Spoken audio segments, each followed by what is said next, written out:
Nearly 1 week into the Allied airstrikes over Libya, nearly 2,000 people are crossing every day from western Libya into Tunisia. But despite the airstrikes and the political turmoil in Gaddafi's western Libya stronghold, few Libyans are making the crossing. The majority of arrivals here are migrant workers from Africa and South Asia who hope to return to their home countries.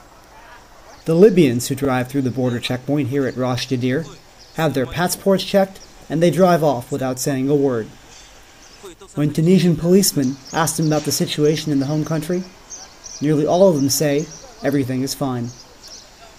Some people worry that the secretive Gaddafi regime is stopping many Libyans from leaving. Ambulances have been parked at the border post here for days, with little activity.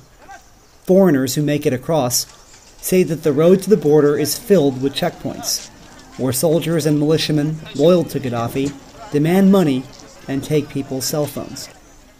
Some Libyans are interrogated, their bags searched, although most are allowed to continue.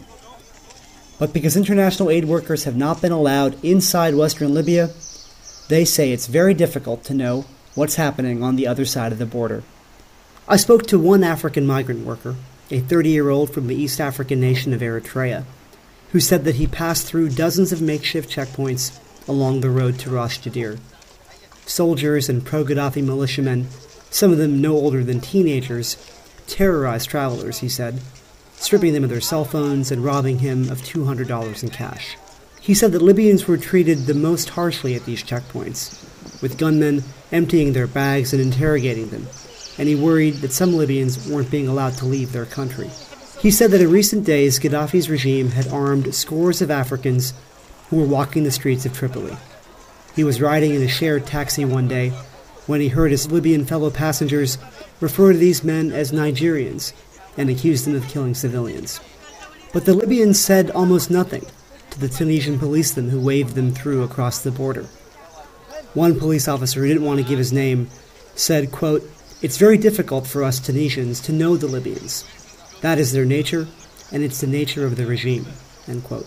But he said that amid the reports of a weeks-long crackdown by Gaddafi's forces, he worried that tragedies were unfolding just a few miles across the border. Quote, "There are no injured people coming over, no one with bullet wounds or anything. They die over there," end quote. This is Shashank Bengali in Ras Jadir, Tunisia.